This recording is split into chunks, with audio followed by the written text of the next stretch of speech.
Olá, seja muito bem-vindo mais uma vez. É muito bom estar em sua companhia. E a partir de agora, você acompanha comigo as notícias do Brasil e do mundo. E eu vou começar essa edição falando de economia. A cesta básica ficou mais cara nas 17 capitais pesquisadas pelo DIEESE no ano passado. Goiânia teve o preço mais alto e Recife o mais baixo. A pesquisa nacional da cesta básica, que é divulgada mensalmente pelo Departamento Intersindical de Estatística e Estudos Socioeconômicos, o DIEESE, informou que durante o ano passado a cesta básica ficou mais cara nas 17 capitais brasileiras analisadas. Em Goiânia, o preço da cesta subiu 17,89% em 2022, na comparação com o ano anterior, maior alta registrada pela pesquisa. Em seguida, apareceram Brasília, 17,25%, Campo Grande, 16,03% e Belo Horizonte, 15,06%. Já as menores altas acumuladas no ano passado foram observadas no Recife, 6,15%, e em Aracaju, 8,99%. Quando se considera apenas o mês de dezembro, o valor da cesta básica subiu em 14 das 17 capitais analisadas pela pesquisa, com destaque para Fortaleza, 3,70%, Salvador, 3,64% e Natal, 3,07%. Só houve queda de preço em Porto Alegre, menos 2,03%, Curitiba, menos 1,58%, e Florianópolis, menos 0,90%. Em dezembro, a cesta mais cara do país era de São Paulo, onde saía em média por R$ 791,29. Em seguida, estavam as cestas de Florianópolis, R$ 769,19, e Porto Alegre, R$ 765,63. A menos cara era de Aracaju, onde custava em média R$ 521. E a gente muda de assunto agora para falar que as regras para o uso de películas nos vidros dos veículos tiveram algumas mudanças no fim do ano passado e agora já estão valendo.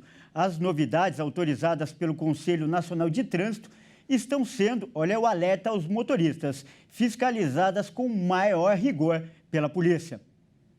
As regras definidas pelo CONTRAN para o uso correto da película nos vidros tiveram algumas mudanças. As alterações autorizadas no fim do ano passado já estão valendo a partir deste ano. Os motoristas precisam se atentar à nova lei do Insufilme para evitar possíveis penalidades sobre a transparência dos vidros. A resolução publicada pelo CONTRAN determina que a quantidade de luz que pode passar pelo insufilme deve ser maior que 70%, independente de qual cor sejam os vidros dos para-brisas e demais áreas envidraçadas, consideradas indispensáveis para a dirigibilidade. Já para os demais vidros, onde a luminosidade não causa interferência à condução do motorista, como por exemplo dos bancos traseiros, o percentual mínimo permitido não foi alterado, seguindo então os 28%. Os veículos que instalarem a película mais escura e que permite a entrada da menor quantidade de luminosidade, independente da posição, está proibido e sujeito à punição. Por determinação do CONTRAN, as películas do tipo espelhada ou opaca estão proibidas e sujeitas à punição. Já com relação às bolhas no insufilme, é bom que os motoristas fiquem atentos, já que a tolerância para elas agora é zero. Isso porque as bolhas podem dificultar a visão dos motoristas e, como consequência, ocasionar graves acidentes que coloquem em risco a vida do motorista e de outras pessoas. E vamos agora com as notícias de Brasília. Mais de 1.500 manifestantes foram presos entre o domingo e a segunda-feira, depois da invasão e a depredação dos prédios públicos, né, do governo em Brasília. E esses presos estão sendo transferidos agora pela Polícia Federal para os presídios. E segundo o ministro da Justiça, Flávio Dino, eles podem responder por pelo menos 5 crimes. Esses crimes valem tanto para as pessoas que foram presas em flagrante, quanto para aquelas que forem identificadas durante as investigações. Além da participação direta, também responderão as pessoas que financiaram ou então incitaram os atos. Os policiais e agentes de segurança que estavam de serviço no dia também estão sendo investigados. Se for comprovado que houve algum tipo de facilitação, eles também responderão por deixar de cumprir com o dever.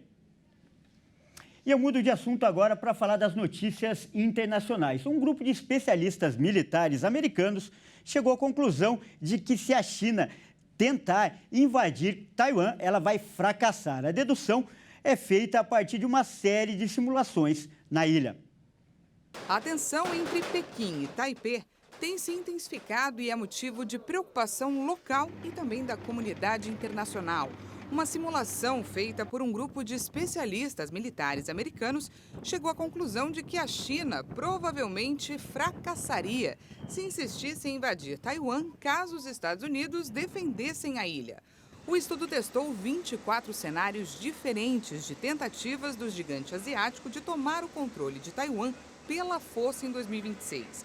E a conclusão que os especialistas chegaram é que seria pouco provável que Pequim tivesse sucesso e conseguisse alcançar seus objetivos operacionais ou mesmo ocupar Taipei, a capital de Taiwan. Reunidos para a simulação de guerra pelo Centro de Estudos Estratégicos Internacionais, eles ainda ressaltaram que cada parte envolvida diretamente em um conflito dessa magnitude sofreria perdas enormes. Segundo as projeções, sem a ajuda americana, a ilha, que conta com um governo autônomo, cairia em no máximo 3 meses, em meio a bombardeios e invasões terrestres.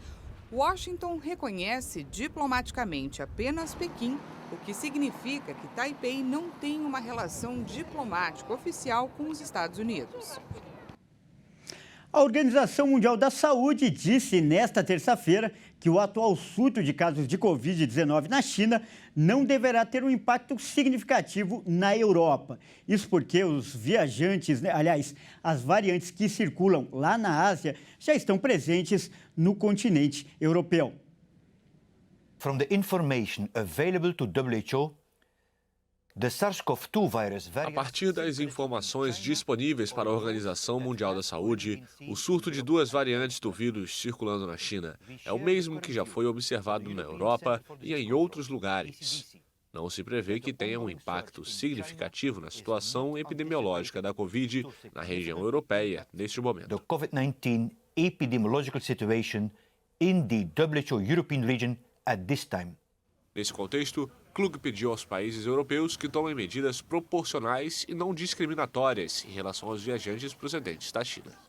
It is not unreasonable for countries to take precautionary measures. É razoável que os países tomem medidas de precaução para proteger suas populações, enquanto aguardamos informações mais detalhadas a serem compartilhadas por meio de bancos de dados acessíveis ao público. Mas para os países que estão introduzindo medidas preventivas de viagem neste momento, pedimos que sejam baseadas na ciência, proporcionais e não discriminatórias. A China enfrenta um grande aumento no número de casos de Covid-19 após encerrar quase 3 anos de confinamentos, quarentenas e testes em massa em dezembro de 2022. Na semana passada, Pequim pediu que a OMS adotasse uma posição imparcial sobre a gestão da doença após as críticas ao governo do gigante asiático por sua definição muito reduzida para contabilizar as mortes pelo vírus. Bom, e essa edição fica por aqui. Eu agradeço demais pela sua companhia e convido a continuar ligado em nossa programação. Até mais!